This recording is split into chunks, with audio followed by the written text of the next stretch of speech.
আজকে সবাই মিলে গেলাম মহাদেবের মাথায় জল ঢালতে। হরে কৃষ্ণ এভরিওয়ান, তো কেমন আছো তোমরা? সবাইকে আমার চ্যানেলে স্বাগত। তো চলে এসেছি নতুন আরেকটি ব্লগ নিয়ে। তো আমরা এসেছিলাম শিব মন্দিরে শ্রাবণ মাসের ব্রত করার জন্য, আর সেই সঙ্গে কত মহাদেবের ভক্তদের সঙ্গে দেখা হয়ে গিয়েছিল। তো আমরা বাড়ি থেকে বেরিয়েছিলাম 4টের দিকে, আর প্রচুর অন্ধকার ছিল, তোমরা প্রথমে দেখেই বুঝতে পেরে গিয়েছিলে। আর দেখো কত লাইন পড়েছিল।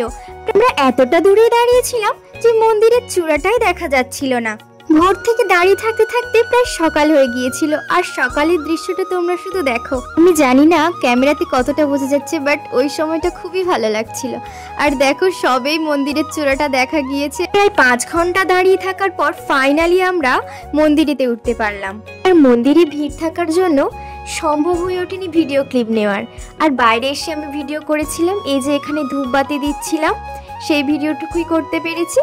আর মন্দিরের চারপাশটা চলো দেখে আসি। দেখো কত ভক্তরা দাঁড়িয়েছিল।